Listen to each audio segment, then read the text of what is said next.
Bonjour à tous, bonjour à toutes.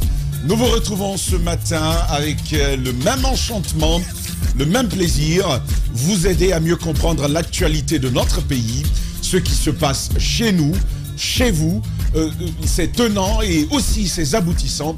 Voici notre vocation tous les matins. Nous cherchons l'information et nous la portons à votre connaissance, bien entendu avec beaucoup de professionnalisme et de plaisir. C'est donc tout bénéf ce matin pour nous de vous retrouver. Vous pouvez réagir à cette émission en allant au hashtag espace GG. Laissez-nous votre message justement. La médiatrice est ici, elle est dans nos murs. Aïssatou Sané sera avec nous au fil de cette émission et vos réactions seront portées justement à cette antenne. Vous pouvez, dans l'autre cas, nous écrire tout simplement par message au 00224 657 39 13 13. Le numéro s'est affiché au bas de votre petit écran. Elle se fera l'obligeance de rendre ce matin même vos réactions. C'est une vieille histoire, vous l'avez suivie, nous vous la ramenons et pour cause, un ultime dénouement dans une affaire de viol. Le dossier date de 2021. Un imam avait été incriminé par une fillette de 14 ans, indexé plutôt comme auteur des abus sexuels qu'elle a subis. Face au déni de l'auteur présumé, un test ADN avait été requis. 2 ans plus tard, le verdict de l'examen biologique est sans appel, une compatibilité presque parfaite entre l'imam incriminé et l'enfant qui est né. Paul Lazare Bilimou, avocat de la victime, vous l'entendrez dans cette émission justement. Avec lui, nous en saurons davantage. Et puis, cette visite du président Doumbouya et de toute son équipe du côté de l'abbé, il va y prier, il va y célébrer la fin donc du Ramadan. Mais au-delà du religieux, les prolongements notamment symboliques et pourquoi pas politiques à cette visite-là, nous embrayerons justement sur l'accident de Sougueta. On en parle encore ce matin justement dans cette émission. Et puis à la fonction publique, le mouvement social vient de brandir le foulard rouge. On va en savoir davantage ce matin avec des leaders du mouvement syndical dans cette émission. Et puis on abordera ce communiqué de la Banque centrale de la République de Guinée en lien avec le rapatriement des devises en Guinée conformément à nos législations, 50% d'exigibles. Et il y a ce prolongement que nous vous faisons découvrir ce matin avec des transferts colossaux de fonds, notamment en devises, entre la SONAP, une société de la place, et des banques primaires. Que se passe-t-il? On s'est intéressé à ce dossier, restitution ce matin, et puis on va terminer avec la 2e édition des Olympiades. Le ministre Alpha Bakar Barry va prendre la parole, avec lui toutes les grandes annonces pour cette 2e édition. Voici donc le menu de ce matin tout bien étoffé avec mes camarades ce matin pour l'aborder. Pour l'éplucher, Guiba Milimouno, bonjour. Bonjour Tamba et bonjour à tous. Jacques Lewaleno, bonjour. Bonjour Tamba, bonjour à tous. Robert Sarah Koulemou, bonjour. Bonjour. Bonne fête à Diba et bonne fête à Barry ou So, je sais pas. Amadou So. Et bonjour aux autres. D'accord. Bonne fête à toi, Roby. On n'est pas choqué. Hein. Bonne fête à Diadia aussi. Hein. Bonne fête à toi, Roby. Merci. Très bien. Mohamed Mara, bonjour. Bonjour. Bonjour Zachary. Mais bonjour à vous fuyez cette place, tous. Pourtant elle est pour quelqu'un. C'est une place nominative. Bonjour Zachary, bonjour à tous et bonjour aux populations de l'Abbé que nous avons vues en tout cas sur les images un peu partout. Attends, Tamba donne des instructions à quelqu'un, il va occuper cette place. Jacques, en fait, c'est ta télé. Hein. Si tu veux pas prendre tes responsabilités, tu ne peux pas donner des instructions ni donner des injonctions. Tu as veste. C'est quoi aller là-bas? La Djadia reste à droite. Fais attention aux injonctions. C'est une place. La dernière fois, je pense que c'est avec Tamba que j'en parlais. Oui. C'est une place qui fait partir. Non, tu sais, 2 personnes. C'est la Sibérie. Hein. Ahmed était là. Oui. Et puis Moussa. D'abord Moussa. Oui. Moussa d'abord. Après Ahmed, c'est Moussa. Moussa. Après Moussa, c'est Antoine. Moi, je reste pas là-bas. Voilà, bonjour Diadia, comment ça va? Bonjour Zachary. La fête c'était bien? Super, très bien. Très bien. C'est, si vous voulez, le ruissellement, parce que vous êtes si bien... La caméra sur elle, vous allez voir si bien habillé ce matin. Toujours, hein? Non, là c'est un peu particulier quand même. Hein. C'est quoi la différence? Rien n'a changé. D'accord. Non, tu veux très bien. Et on va embrayer avec l'actualité. On a vu Djiba Milimouno, on a vu le président Mamadi Doumbouya à l'Abbé pour célébrer le Ramadan. D'abord scène particulièrement protocolaire, sa descente d'aérodrome, voilà. Donc sa descente sa sortie d'aérodrome et plus tard les scènes de liesse que l'on va observer sans oublier cette hospitalité que l'on a vue en image. Oui, tout à fait, puisque vous me tendez d'ailleurs la perche en parlant d'hospitalité. Vous savez, l'histoire de l'Abbé avec les différents présidents qui sont succédés, c'est une histoire assez particulière. Et Mamadi Doumbouya, je pense que vient de défier un peu les pronostics, puisque n'oubliez pas qu'en 93, Lansana Conté, quand il est arrivé à l'Abbé, il y avait eu des heurts parce qu'on l'avait refusé l'accès au niveau de la grande mosquée. Donc, il a quitté la ville très, très, très énervé. Et il ne l'a pas oublié. Il ne l'a pas oublié. Vous avez Dadis en septembre 2000, le 24 septembre, déjà avant son arrivée, l'Abbé avait marché pour exprimer en fait leur désaccord par rapport à sa venue. Vous avez l'histoire de Alpha Condé en 2012, juste après son élection. Ce qui s'est passé, Omar Bari même à l'époque qui était allé pour la couverture, il y a eu des bousculades, des jets de pierre. Vous avez Kassori Fofana également qui a fait un déplacement sur l'Abbé avec un peu cette tension qui était perceptible et ce qui s'est passé au niveau du stade. Alors Doumbouya, ça il faut le dire, qui vient à l'Abbé, qui a été très bien accueilli et il part, il fait la prière, il quitte et tout le monde, la jeunesse, les sages et tout le monde, chacun a fait un déplacement vers la ville Assili. Les grandes gueules. Disons fraternel, parce que le message qu'on a porté à son endroit, c'était par rapport non seulement à l'électricité, il y a aussi le problème d'infrastructure routière. Les routes. Donc je pense que c'est un président qui a même comparé un peu à l'histoire. C'est un homme qui est arrivé à accepter ça. Bon, peut-être on pourrait... J'ai envie de dire, oui, sur la foi, sur la base, tu fais bien de faire ce rappel. Justement. Comparé à eux, c'est plutôt quelqu'un d'accepter. D'accepter, qui est venu, qui est arrivé, parce que n'oubliez pas aussi, avec beaucoup doit couler sous le pont aujourd'hui, quand même, c'est un fief.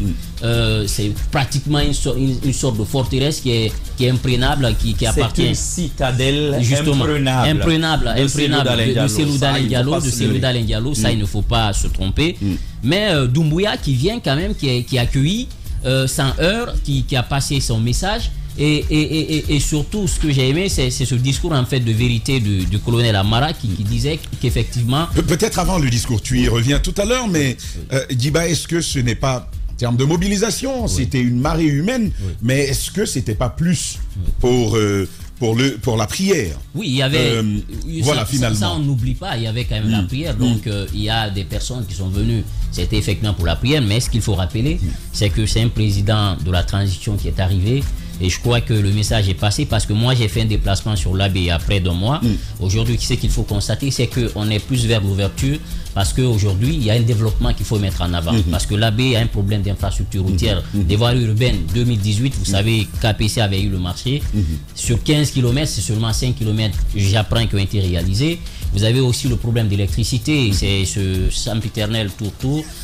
Aujourd'hui, vous avez des quartiers qui ont le courant de 18h à 6h, d'autres qui ont le courant de 0h à 8h, de 8h à 13h, il y a d'autres quartiers, et de 13h à 18h. Donc vous avez 4 tours pratiquement pour une ville qu'on l'avait, qui est quand même une ville assez importante. 4 tours. 4 tours. Vous avez une ville assez importante avec un centre d'affaires, une ville historique. Je pense que pour une telle zone, aujourd'hui, il faut un regard, il faut beaucoup d'investissement, il faut de l'infrastructure, puisque c'est encore l'image du pays que ça peut entamer. Maintenant, Doumbouya, je pense qu'il est arrivé, on voit ces images. Je le rappelle encore qu'il a été très bien accueilli, même si d'un côté, il y avait aussi la fête, mais sauf que par rapport aux autres, il se distingue. Et ça, je pense que c'est un message fort. Très bien. Et aujourd'hui, le message sur l'électrification de la zone, j'apprends que la centrale au niveau de Garambé est terminée. Le problème, c'est au niveau du transport, parce qu'il faut tirer le courant de Dalaba, Labé, et le courant va continuer vers Mali-Mbérin. Mais le problème qu'on a constaté au niveau de Mali-Mbérin, c'est que l'installation des poteaux qui ont été installés ne sont pas adaptés à la zone de Labé, parce que c'est une région montagneuse. Et les poteaux qui auraient été installés au niveau des massifs, ce sont des poteaux nains, courts. Donc ça, il faut le revoir, parce qu'ils ne sont pas les mêmes réalités qu'en Haute-Guinée, où les terres sont assez plates. Chaque région en Guinée a ses spécificités, c'est une région montagneuse. J'apprends qu'il faudrait rectifier un peu ce tir-là. Tout ce qui reste aujourd'hui, c'est le transport. Et pour une question aussi de mesures palliatives, le groupe électrogène qui est arrivé, un très grand groupe, j'apprends qu'il n'est pas encore interconnecté, qu'on attend les Indiens qui devraient venir pour l'installation. Donc tout ça, c'est une volonté qui est perceptible. Je pense qu'aujourd'hui, ce déplacement du président Doumbouya, à mon sens, vient à point nommé, parce qu'il y a eu beaucoup d'exigences qui ont été relayées quand le PM Gomo est passé. Il a entendu les mêmes messages et Doumbouya fait bien, je pense, d'aller prier. D'un côté, il y a l'aspect politique aussi qu'il ne faut pas oublier, parce que après, je pense que c'est le président se rapproche davantage un peu de cette zone, parce que n'oubliez pas, un chef d'État, comme on nous dit, le disait François Hollande, un président doit être à la fois lointain et proche de son peuple. À la fois lointain et proche de son peuple. Diadia, on pose le débat ce matin. L'AB, ça reste très très symbolique pour un président ici en Guinée. Mais il y a ce discours de Amara. Il ne tourne pas autour du pont, un discours autour du pot, un discours vrai. Voilà, j'imagine bien que vous l'avez suivi. Au-delà du discours, moi je pense qu'il ne faut pas avoir de la politique partout. Cette mobilisation, ça n'a rien à voir. Le fait de dire que c'est un fief imprenable politiquement, nous le savons, oui, c'est un fief pratiquement, c'est le carré de Cellou Dalein Diallo. Mais les Guinéens ont parfois de vivre au-delà de la politique. Les Guinéens ont besoin de communion. Par exemple, ce déplacement, c'est symbolique qu'un président décide de quitter Conakry, d'aller communier avec les populations de l'AB. Ça, c'est pas arrivé souvent. C'est symbolique. C'est pas arrivé souvent, c'est symbolique. Et il y a une forte symbolique politique dedans, Diadia. Moi, je voudrais voir cela au-delà de la politique. Je voudrais voir cela dans la joie des populations de l'AB, de se sentir considérées par le président de la transition qui décide de fêter avec eux. Donc politique. Ça, c'est symbolique. Non, c'est pas politique chez moi. D'accord. Chez moi, je vois pas politique. D'accord, je te le concède. Mais un chef d'État calcule politique. Non, écoutez, je ne vois pas le colonel Doumbouya aujourd'hui en tant que politique, parce qu'il n'est pas arrivé dans le cadre d'un parti politique. Il est arrivé juste parce qu'il y a un président qui était dans le cadre de la politique, qui a porté un parti politique, qui a été élu, qui n'a pas respecté les lois de la République, ses engagements. Je vois, mais Diadia, la politique va au-delà du parti politique. Qui a été dégagé. On ne va pas faire de la philosophie ici. Non, je suis direct. Oui, le fait politique va au-delà de ça. Au-delà des partis politiques. Mais moi, je ne voudrais pas voir de la politique partout. Je ne voudrais pas politiser tout, en fait. Moi, je vois la joie des populations de l'AB qui se sont senties considérées, qui ont vu qu'un président de la République a décidé de venir vers elle, communier avec elle, passer la fête là-bas. Ça pourrait se passer. Toute région de la Guinée serait heureuse de voir le président se dire non, cette fois-ci, je ne fête pas à Conakry, je vais vers les populations. Je parle de cela pourquoi? Parce que récemment, avec une institution de défense des droits humains en Guinée, on échangeait. Qu'est-ce que le représentant de cette institution m'a dit? On a trop célébré les journées à Conakry. Il faut aller vers les populations de l'intérieur du pays. Le besoin se trouve là-bas, le manque est là-bas. C'est là-bas qu'il n'y a pratiquement rien. C'est des populations qui se sentent oubliées, abandonnées. Mais je pense, moi je mets ça dans ce cadre-là. Je pense que c'est symbolique. Et en même temps, si vous voulez, s'il peut acquérir en sympathie, s'il peut gagner de l'amour près des populations, pourquoi pas? Why not? Moi je me dis que c'est quelque chose, il faut le faire. De positif, il faut le faire. Je vois ce message. J'ai vu un militaire en Bazin, ça leur va bien. Malheureusement, on n'a pas l'occasion. D'accord. On n'a pas l'occasion de les voir, le président, le colonel Amara. Je me dis que venir au contact des populations, en même temps, aussi, on avait cette légère méfiance, ou bien c'était plutôt une façon de dire, de passer la main. Je viens vers les populations, mais je ne fais pas un bain de foule, par exemple, sortir, s'adresser aux populations et tout. Il a plutôt préféré user de la présence des porte-paroles, le porte-parole du gouvernement, le porte-parole de la présidence. Ils sont venus, chacun dans son rôle, véhiculer le message qui était le sien, le message du président. Le fait de dire surtout que ces populations-là ne se sentent pas oubliées. en termes d'action, c'est une belle action positive à saluer et à encourager. Les Guinéens en ont besoin. Vous savez ce qui s'est passé à l'Abbé quand même, hein, pendant les 10 dernières années. L'Abbé a été martyrisé.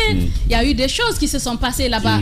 Avec le gouverneur qui y était, avec des propos au niveau politique qui n'étaient pas vraiment du tout de façon à encourager, je veux dire, la cohésion sociale et tout. Là, c'est pas politique. Je pense que on peut se reconnaître dans une république où celui qui est au sommet prend tout le monde au même pied d'égalité, il vient communier avec tout le monde, il pourrait le faire. Cette fois-ci, il l'a fait à l'Abbé, il pourrait le faire ailleurs. C'est une action à saluer. En même temps, ce que je voudrais dire, il faut joindre la parole. Il faut joindre les actions aux paroles qui ont été dites ici. Il y a un besoin pressant à l'Abbé. Il faut aller vers... Parce que vous savez, on a eu de beaux discours. On a connu de beaux discours de par le passé. Je le rappelle encore, il y a même eu l'Aïdi qui est arrivé à cause de nombreuses promesses qu'on nous a tenues qui n'ont pas été respectées, qui ont été faites mais qui n'ont pas été respectées. Il faut faire en sorte que les beaux discours que vous avez tenus ici soient concrétisés par des actions concrètes sur le terrain. Le courant dont vous parlez, qu'il vienne, qu'il y ait un minimum de travail, pas parce que... Djiba décrit quand même une situation particulière avec 4 tours à l'Abbé. Oui, et nous l'avons vécu ici, on en a parlé la dernière fois. Nous, on a eu des reportages à la rédaction. Avec la rédaction de Radio Espace Fouta, je me dis qu'on peut faire un peu d'effort, en plus de ce qu'on vient de voir, que les actions concrètes suivent derrière. Ça pourrait... En fait, le peuple de Guinée n'est pas trop exigeant. Il demande juste à être compris. Il demande juste à ce qu'on respecte le minimum pour lui.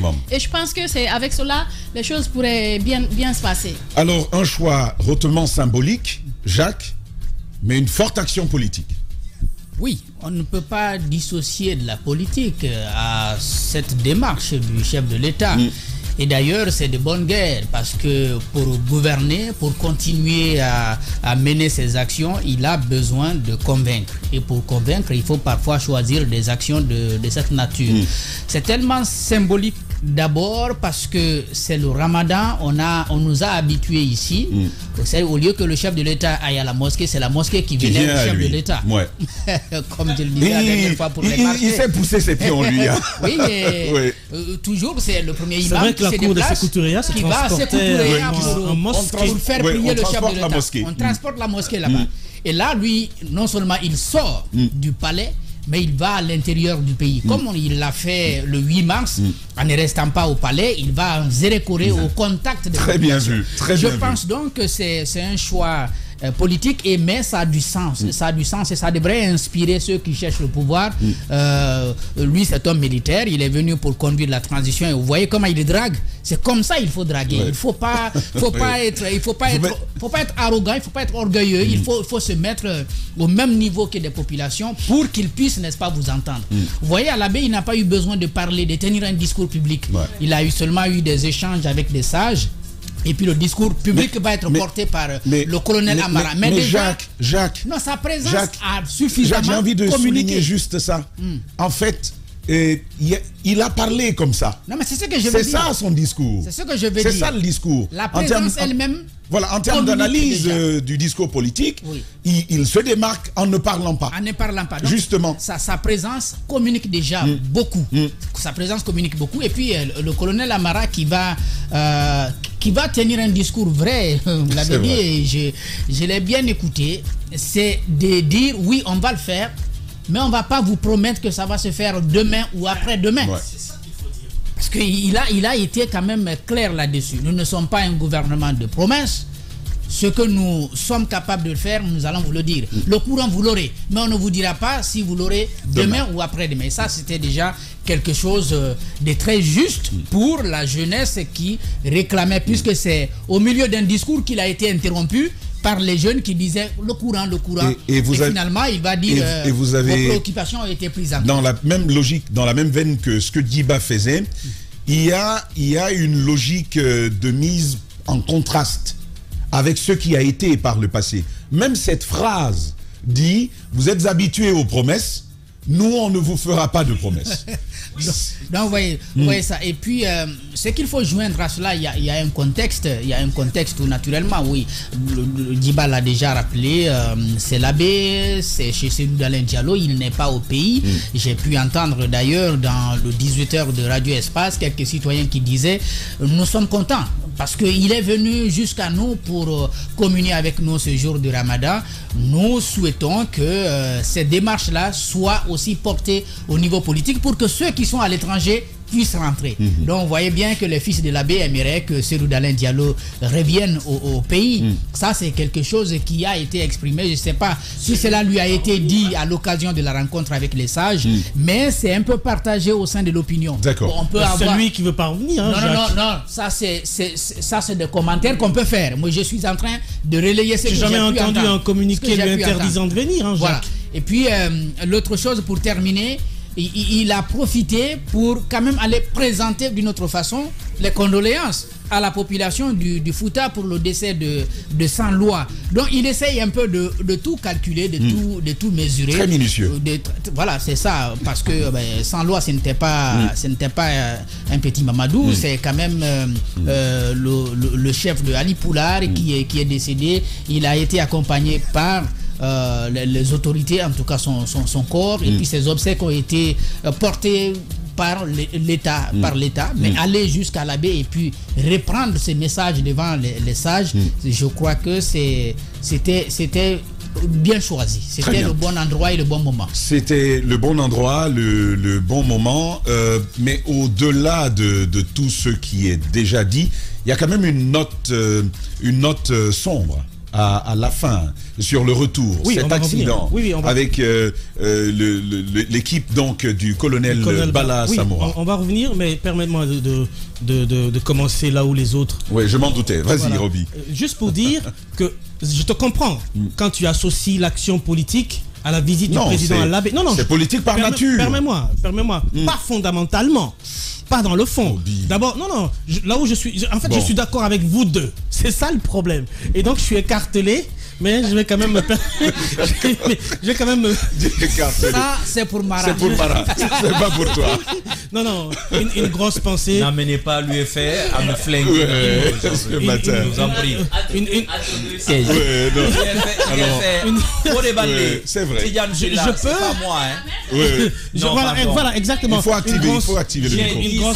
Les gars, attends, Roby, tu vas y aller. Ça me rappelle Ahmed. Voilà, un terme que je peux pas employer. Les fesses, le cul entre deux chaises.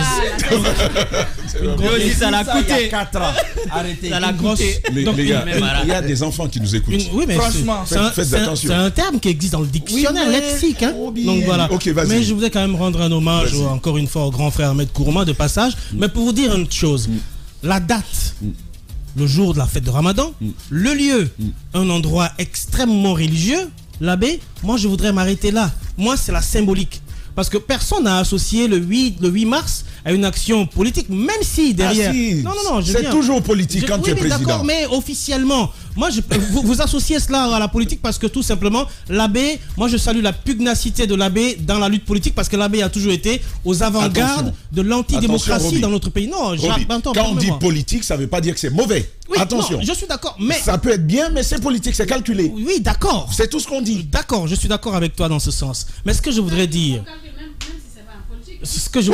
Sauf que quand on est chef, ça fait de la politique. Dans l'économie, même si c'est calculé, c'est déjà politique. Allez-y. Donc, ce que je voulais dire, moi, pour en venir un peu au sujet, c'est qu'il y a quand même, au-delà du fait que les autres ont déjà bien campé la visite, l'hospitalité de la ville de l'abbé, la présence de tous les sages, et puis la spontanéité de la jeunesse à venir accueillir un président qui, entre guillemets, n'a aucune connotation politique, n'a aucune ambition politique. Moi, je salue ici la vision de la ville de l'abbé qui quand même a été aux avant-gardes de toutes les luttes politiques. L'abbé a toujours refoulé les acteurs politiques qui y vont pour des raisons effectivement politiques. Parce qu'on se souvient, tous les présidents qui se sont déplacés à l'abbé se sont déplacés à des moments électoraux, si vous me permettez cette expression. Se sont déplacés parce qu'ils avaient besoin du suffrage de la ville de l'abbé.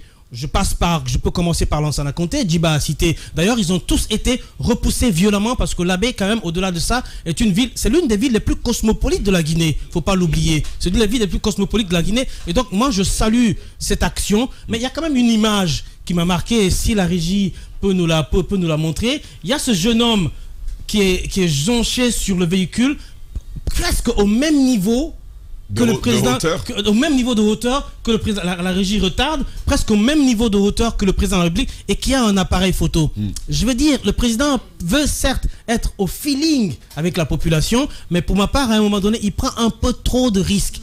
Non, Madame Yoro, permets-moi, tu n'as pas vu l'image quand la régie tarde beaucoup à montrer l'image, mais il y a des gens autour de lui qui sont chargés de gérer Madame Yoro, tu as vu le niveau? Ça se fait ailleurs. Non, j'ai pas vu ça moi encore.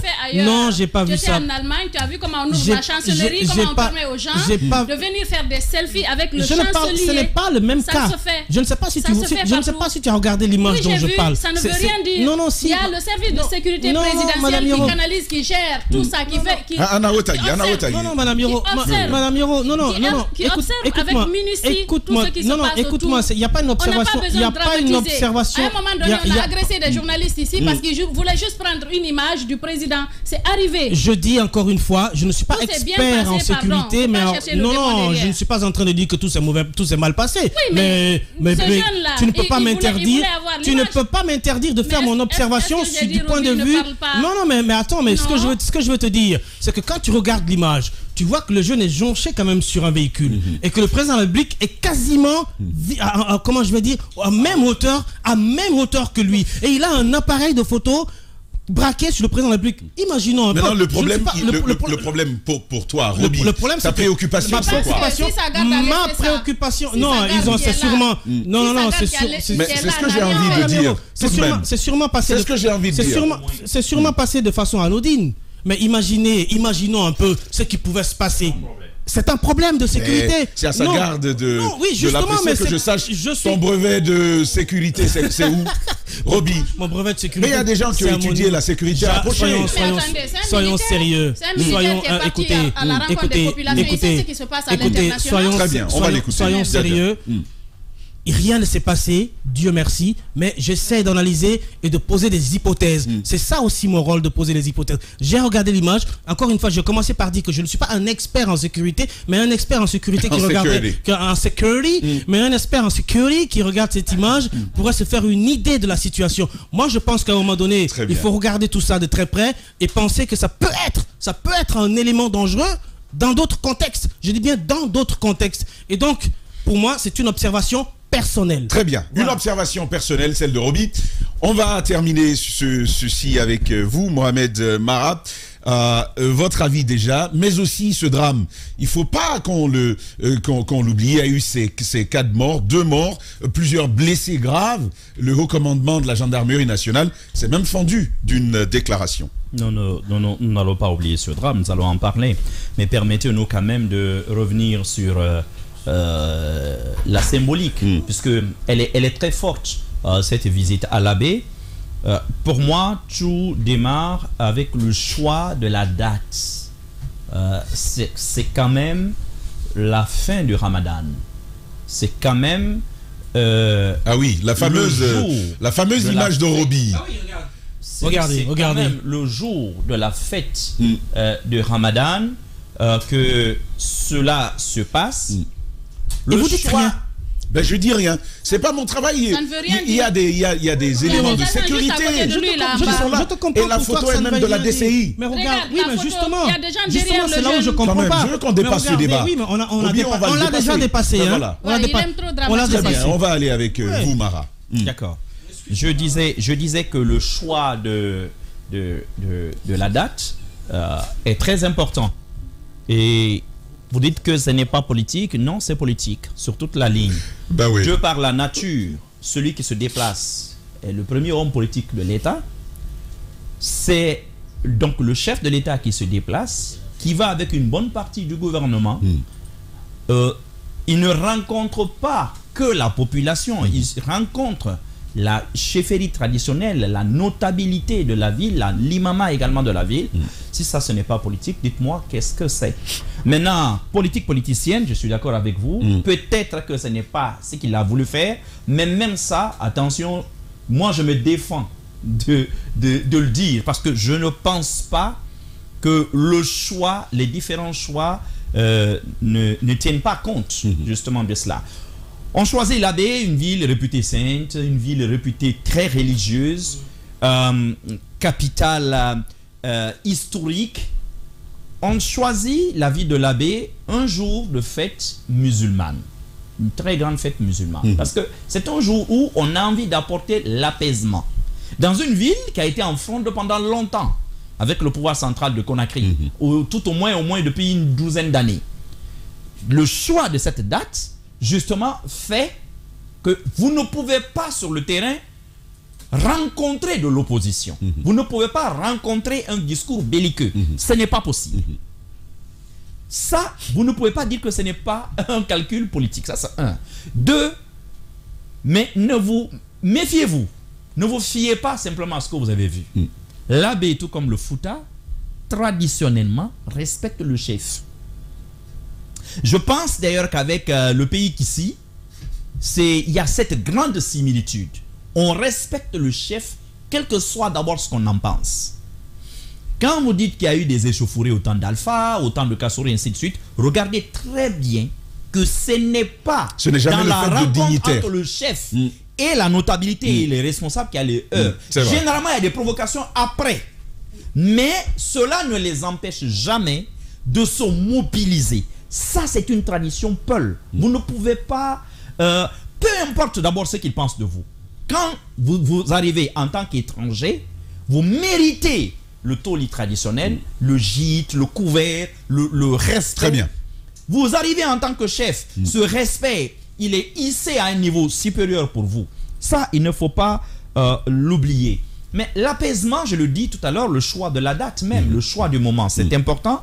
Mais quand vous avez libéré une personnalité comme Cellou Baldé de prison à votre arrivée, que vous le vouliez ou non, cela a déjà amené un début d'apaisement depuis 1 an et demi. C'est quelque chose.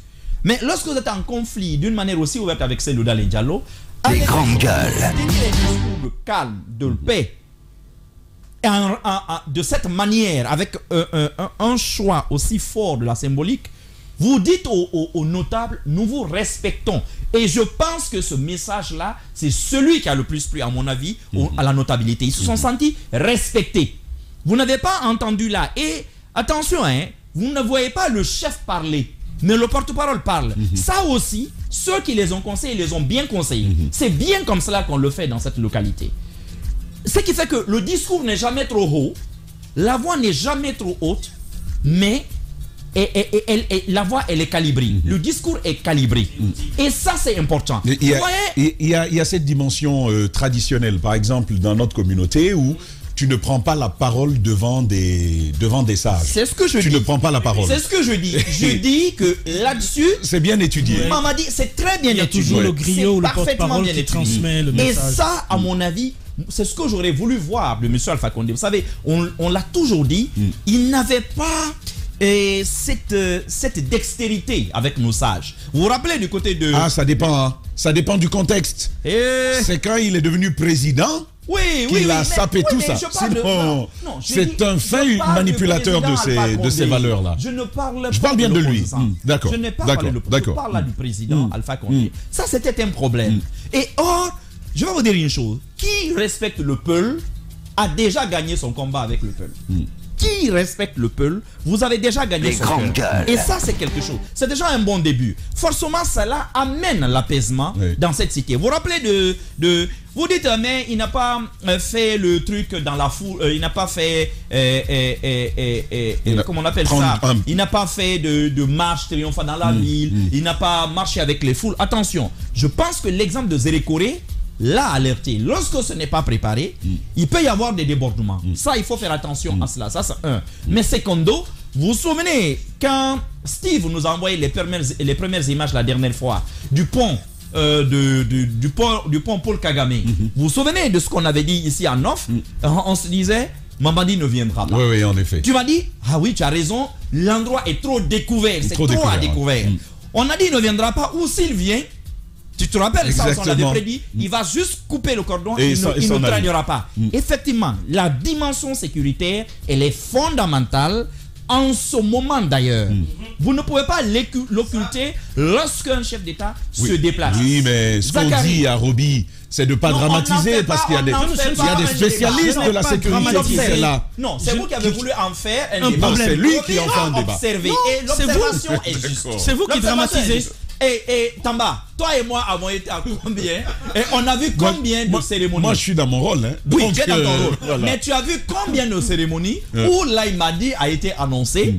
Parfois, même les véhicules sont venus faire la ronde et tout. Vous avez même vu parfois une partie de sa garde. Il ne vient pas. Vous le savez. En effet. Récemment, le pont de... Comment ça s'appelle qui est avant Bofala, avant Tanene.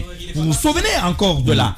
Qu'est-ce qu'on disait encore? Ah, mais cet endroit est vraiment à découvert. Je vous ai dit, j'ai dit, je serais curieux de voir si l'Aïmadi va venir dans cette broussaille pour y passer une heure. Il nous l'avait fait à l'ouverture du procès du 28 septembre. Les gardes sont venus, tout le monde a couru. Je me suis mis derrière le pupitre pour commencer. Il n'est jamais venu. On a entendu des sirènes. On a vu quelques éléments de force spéciale. Et là-bas, c'était bien réfléchi. Et là-bas, c'était bien réfléchi. Exactement. C'est un procès, voilà. Ça oui, mais il n'y a pas que ça. C'est surplombé. Vous avez vu la paternelle, il y a tellement d'immeubles tout autour. Voilà, je le disais par exemple à Kagbélin avec les immeubles qui étaient là. Les grandes gueules. Dans l'art de la guerre est stratégique. Donc, vous ne pouvez pas occulter l'angle que soulève Roby. C'est très important. La sécurité, ils font attention à cela. Et d'ailleurs, Mamadi Doumbouya a une réputation. Il a une réputation. Ça, je pense que tous ceux de sa garde ou du palais le savent. Vous ne savez presque jamais à quel moment il sort. Très bien. Vous le savez. Sur Sougeta. Voilà. Alors, je peux. Mais j'ai dit, je suis d'accord. Je lui ai dit qu'elle est de la DCI. Mais la DCI n'est pas. Oui, mais je suis d'accord. Non, je ne suis pas. Madame Hiro, je ne suis pas. Permettez-moi, je ne suis pas en train de dire forcément qu'il y avait quelque chose derrière. Je vous dis, je ne suis pas en train de dire que ce jeune j'attire l'attention sur la position, ce qui pourrait être une faille de sécurité. L'accident à présent, s'il vous plaît. Justement. Le temps nous court après. Et j'aimerais peut-être terminer par ça avant d'embrayer sur l'accident. C'est aussi un message quelque part, pas que Mamadi envoie, mais la visite, le phénomène en lui-même renvoie quand même un message peut-être à la coordination Al-Poula. Les bisbilles, les dissensions et autres qu'on a vu ces dernières semaines, ces derniers mois, c'est peut-être l'occasion de vous ressaisir. Finalement, face au pouvoir central, qui va avoir un message à adresser aux populations, si on avait continué les bisbilles, quelle est la branche qui serait venue écouter? Quelle est... Oui, c'est même dans le débat. Avec les chaussettes drapeau sénégalais. Allez-y. Quelle serait la branche? Quelle serait, par exemple, la branche qui serait venue écouter? C'est quand même quelque part aussi un indicateur de ce qui pourrait se passer. Je pense que les gens, ils comprennent parfaitement la symbolique. Et quelque part, d'ailleurs, on a appris que l'association gérée par c'est Tierno Yaya ou comment, qui avait été autorisée par Ella Sandlois, a été tout simplement dissoute, puisque cela ne s'est pas suspendu dans les règles de l'art. Et quelque part, donc, c'est aussi un rappel pour tout ça, pour vous dire, mais vous avez intérêt à vous entendre d'abord, comme on le dit, portal, fibantal, mais allez-y. Allez-y, parce qu'il ne peut pas y avoir de prospérité d'abord sans ce travail d'unité. Et pour terminer, nous aimerions quand même adresser... La hache de guerre est enterrée. Comment? La hache de guerre a été enterrée. Je le sais, mais je dis que cette visite justement arrive à point nommé et rappelle, parce que c'est un rappel quand même, comme quoi, si vous voulez parler et être respecté par les chefs qui arrivent, c'est parce que vous êtes unis, c'est parce que vous êtes allés avec une seule voix. Imaginez si cela n'avait pas été le cas, ça n'aurait pas été intéressant. Nous n'avons plus que 3 minutes, Mohamed Mara. Et pour la gendarmerie, j'aimerais quand même commencer par présenter mes sincères condoléances aux familles éplorées, parce qu'il y a quand même 2 agents de la sécurité de notre pays qui malheureusement ont rendu l'âme des suites de cet accident mortel du côté de Sougeta, encore une fois Sougeta. un endroit assez accidentogène. En l'espace d'un mois et demi, j'en ai compté 4. Oui, et tous sont mortels. Oui, mais en l'espace d'un mois et demi. Depuis une vingtaine d'années, Sougueta, malheureusement, chaque année, la route est serpenteuse là-bas. Fait parler d'elle.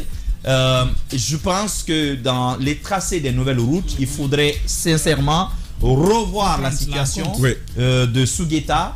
Et puis, on a besoin d'exorciser quand même ce mal du côté de Sougueta. La seule solution, c'est de rendre la route plus rectiligne. Voilà. On savait que parfois, ce n'est pas si facile que ça. Bon. Parfois, il peut y avoir d'autres raisons que des raisons techniques. Je suis d'accord. Voilà, que des raisons techniques que nous évoquons. Mais il faut le faire. Il faut commencer par ces raisons techniques, les aplanir. Et donc, la gendarmerie, on apprend donc que d'autres gendarmes sont quand même grièvement blessés. Mais la bonne nouvelle, quand même, apportée par le communiqué du général Samora, c'est que leurs états se sont stabilisés. Alors, malheureusement, vous voyez, quand on parle des routes, quand on parle de la prudence sur la route, encore une fois, ce n'est pas pour le citoyen lambda. Ça peut viser n'importe qui. Je ne le souhaite pas. Dans ce cortège, quelqu'un de beaucoup plus haut gradé aurait pu être victime de cet accident-là. Voilà pourquoi nous, chaque jour, nous parlons d'accident. Ce n'est pas pour saboter les pouvoirs publics, mais nous rappelons quelque chose d'essentiel, tout simplement sur nos routes. Allez-y. Ça ramène encore le débat autour de la qualité des travaux réalisés sur cette voie. La route, elle est lisse, certes, ça fait rouler, mais la largeur fait défaut. Je pense que, puisque ça arrive souvent à Sougueta, je n'ai pas tellement la connaissance encore sur l'endroit précis où il y a ces accidents, mais je crois qu'il serait important que du côté de la sécurité routière et des travaux publics, on réfléchisse à une solution palliative en attendant qu'on trouve une solution définitive. Si c'est des ralentisseurs, il faut les mettre davantage, mais beaucoup même à cet endroit, parce qu'il y a une situation particulière. Les accidents se déroulent fréquemment là-bas, et donc les ralentisseurs... au-delà, je pense que ce vraiment serait une des mesures, en tout cas à envisager très rapidement. Au-delà de ces ralentisseurs, pour être très bref, Tambas, tu soulignais 4 accidents ces derniers temps. Oui, en l'espace d'un mois. Il faut remarquer que 3 sur 4 sont des accidents des véhicules qui sont en direction de Conakry. Et donc, Sougueta, c'est une descente, non seulement une descente, mais une descente serpenteuse. Donc au-delà du fait qu'il faut mettre des ralentisseurs, je pense qu'il faut penser à une route beaucoup plus droite de ce côté-là. Récemment, c'est un conteneur qui est tombé sur un véhicule. Là-bas, ça aussi, c'était en direction de Conakry. Donc je pense que là, je ne peux pas donner une réponse très claire à la situation de Sougueta, mais ma vision est que certes, la descente, mais en même temps une descente très serpenteuse avec des véhicules qui viennent à vive allure, on perd la maîtrise. On rate la route. Très bien. Oui. Djiba. Justement, je crois qu'il faut continuer à renforcer l'infrastructure, puisque même au niveau, par exemple, des ravins, jusque-là, je me pose la question de savoir justement pourquoi on n'a pas encore installé un peu les barrières pour éviter que les voitures se retrouvent dans les ravins. Les routes sont muettes, ça, il faut le rappeler. Je pense que cette zone-là, elle est accidentogène. On ne cessera jamais de le dire. Il y a beaucoup de motards qui se font heurter dans cette zone et qui meurent, mais ça reste dans l'anonymat. On a des statistiques qui font froid dans le dos. Je pense que ce qui est arrivé, ça va davantage alerter les autorités. Toutes nos condoléances à ceux qui ont trouvé la mort. Mais laissez-moi vous dire qu'il y a à leur famille, justement à leur famille respective. Très bien. Donc je crois dur qu'on faire que des mesures certainement seront trouvées, mais il faut aller rapidement, puisque vous prenez cette route-là pour essayer de plaisanter un peu. Ma maman me disait que c'est comme une natte de prière, tellement elle est restreinte. On va donc devoir aller à la pause. Et on va se retrouver dans seulement 12 minutes pour amorcer la deuxième partie de cette émission. Beaucoup de sujets à venir. On va parler de devises, mais aussi on va parler d'un cas de viol particulier. On revient sur le résultat de ce test ADN avec Mohamed Mara et un avocat à entendre au bout du fil. C'est dans seulement 11 minutes maintenant.